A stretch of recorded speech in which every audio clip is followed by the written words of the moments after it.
Bienvenue sur Africa 24 dans cette nouvelle édition du QG Weekend au sommaire de l'actualité. Voilà un an que le président Patrice Talon est à la tête de l'État béninois. Plusieurs réformes ont été engagées, réformes économiques et institutionnelles. Quel bilan dressé? Éléments de réponse à suivre dans ce journal. Puis l'État mozambicain qui veut jouer pleinement son rôle en donnant plus de droits fonciers aux paysans. Le gouvernement annonce vouloir leur octroyer plusieurs millions de titres fonciers. L'Afrique, invitée d'honneur à Paris Art Fair, une foire internationale d'art moderne et contemporain, un genre sur lequel le continent est l'un des marchés les plus dynamiques. Mais tout d'abord, le Conseil de sécurité de l'ONU qui a voté ce vendredi 31 mars à l'unanimité le renouvellement pour une année supplémentaire du mandat de la MONUSCO, la force de maintien de la paix engagée en République démocratique du Congo. Et au terme de cette résolution, une réduction du nombre de militaires et de policiers a également été votée. Les effectifs devraient passer de 19 815 membres à un peu plus de 16 000. Une année à la présidence du Bénin, relance de l'économie, manifestation d'étudiants ou encore l'actuel projet de révision de la Constitution. C'est un bilan quelque peu mitigé pour le chef de l'État, Patrice Talon. Reportage, Leftiounou, commentaire, Clément Joël Soala. Le président Patrice Talon va boucler un an à la tête du Bénin le 6 avril 2017. En marge de cette échéance, sa gestion du pouvoir cristallise les attentions. En effet, au cours des 12 derniers mois, la gouvernance du président Patrice Talon a été caractérisée par la mise en œuvre de plusieurs réformes et décisions sur les plans sociaux, économiques et politiques. Certaines décisions, comme la mise en œuvre du découpage territorial, ont trouvé grâce aux yeux des populations. Il a donné un contenu au nouveau départ et à la rupture. Quand vous faites le point aujourd'hui par rapport aux bases qu'il a d'abord posées, on peut dire effectivement qu'il a posé les bases.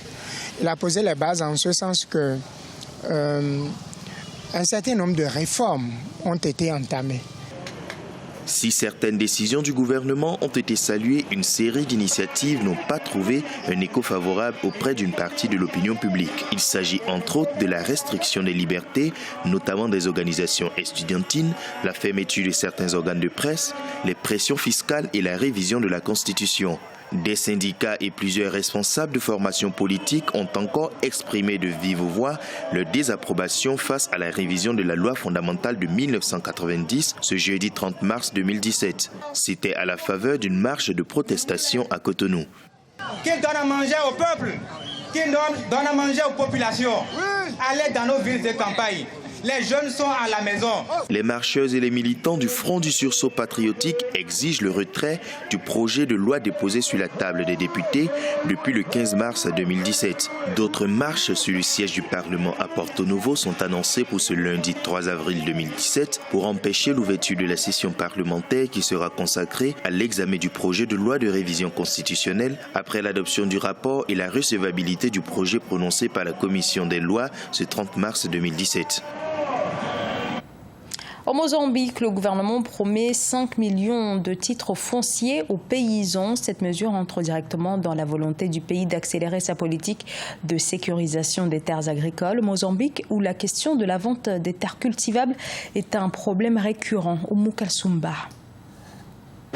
À l'occasion du lancement de la campagne de commercialisation agricole 2017, le président mozambicain Philippe Nyusi a annoncé que 5 millions de titres fonciers seront distribués aux paysans. Cette mesure entre dans le cadre du programme de promotion du secteur agricole initié par le gouvernement depuis la campagne 2016. Le développement de l'agriculture est une des priorités du gouvernement afin d'atteindre l'autosuffisance alimentaire.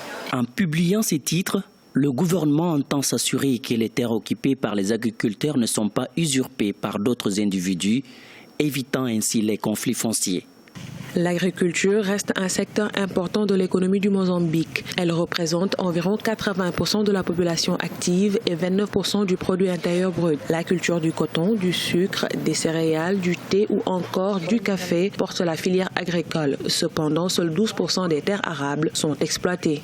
Ceux qui possèdent ces titres fonciers ont un régime de sécurité sur leur exploitation qui leur permet de produire plus et mieux pour garantir leur sécurité alimentaire et nutritionnelle et accroître leurs revenus grâce à la vente des excédents de production.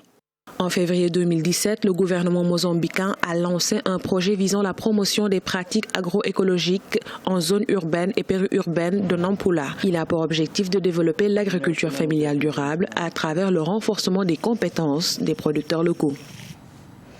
Le Paris Art Fair, cette grande foire d'art moderne et contemporain, se tient jusqu'au 2 avril au Grand Palais à Paris. Plus que quelques heures donc avant la fin de cette rencontre qui rassemble les amateurs d'art autour d'une belle sélection d'œuvres dans 20 galeries engagées en faveur d'artistes africains. Mélina Bokassa, Laura Emir, Hortense Assaga. Ici au Grand Palais où se déroule la 19e édition de Paris Art Fair, le grand rendez-vous international de l'art contemporain, l'Afrique est à l'honneur avec la présence notamment de grandes galeries, une vingtaine qui font des solo shows avec de grands noms de l'art contemporain africain. C'est également la présence de nombreux artistes qui sont venus du continent, accompagnés de galeristes du Sénégal, de la Côte d'Ivoire ou encore du Cameroun.